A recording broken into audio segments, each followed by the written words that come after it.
Now, our focus today, of course, is on a series of shocking events around Malaysian footballers that have shaken the nation to its core. Over the past few weeks, Malaysia has been rocked by a number of concerted attacks on their footballers, from robberies, threats to acid attacks and vandalism. The country's footballers are being targeted, and the safety of players has become a bit of a major concern now. But why has this been happening, and is there a link to all of these attacks? 6 years ago, former Malaysia team captain Safiq Rahim, who also plays for the JDT football club in Malaysia, narrowly escaped harm after being threatened with a hammer by two men on a motorcycle. Two men on a motorcycle suddenly approached my car armed with a hammer and smashed my rear car windscreen. Didn't expect to be attacked near the Johor Darul Tazim training center. We need to be vigilant. Now, a traumatic experience for anyone out there. Rahim's attack wasn't an isolated incident. Just days earlier, another national team player, Faisal Halim, a talented one from Selangor Football Club, was the victim of a horrific acid attack.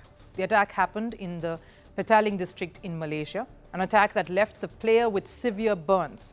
Halim is the same one who starred in Malaysia's match against South Korea in the AFC Asia Cup. He scored a magnificent goal in their 3-all draw, in fact, against Korea. The 26-year-old is called Mickey for his fast and skillful hold on the football. He has been touted for bigger things, but the attack has put a pause to his promising career. Despite facing this adversity, Faisal has shown incredible resilience, which we've seen on the football pitch, and now onto real life, where he's fighting to recover from this acid attack. He spent 2 weeks in the ICU before being finally moved to the ward. Faisal's condition is improving, but no one can be really certain how soon the footballer will be able to make his comeback.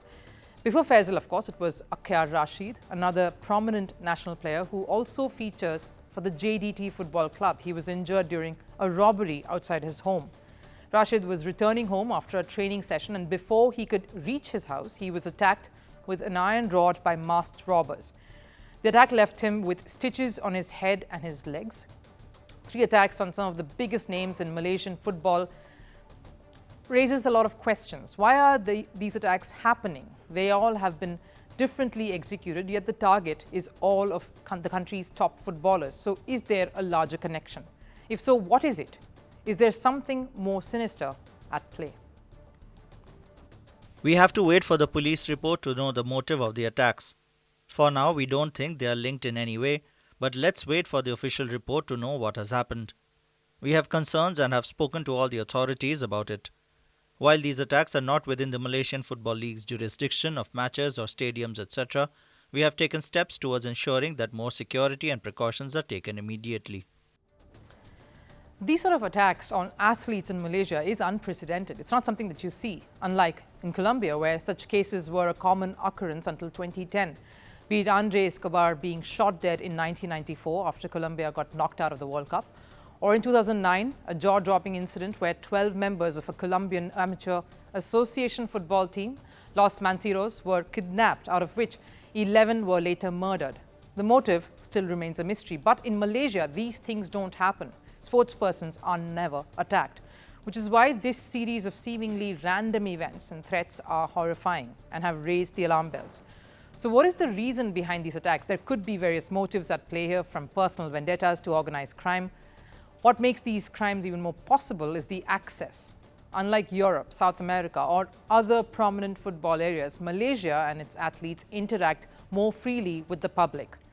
Fans or general public have more access and a restriction-free entry into training areas. They can sit next to players at canteen tables, or even strike up conversations with players as they enter and exit stadiums.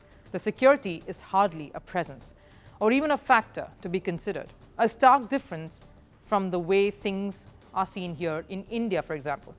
Theories about gambling gangs and match-fixing tycoons are also doing the rounds. These incidents have clearly disturbed the football fraternity in Malaysia. The football season, in fact, the opener, was cancelled just some days ago due to security concerns raised by Selangor Football Club post these attacks. While the league matches went ahead without any cancellations, the security concerns raised by Selangor players highlight the sense of fear that is growing within this community. Firstpost reports from the world's second largest continent. Hello, I'm Alison Lagrange. A very warm welcome from Durban, South Africa. We get you the news and the newsmakers from Africa. South Africa goes to the polls on the 29th of May. I will track the election and bring you ground reports. Is it the end of the road for the African National Congress? And will former President Jacob Zuma stage a dramatic comeback? From elections to climate change to innovations and opportunities. As the world's attention shifts, we report from Africa, the heart of the global south. Join me every weekday live on Firstpost.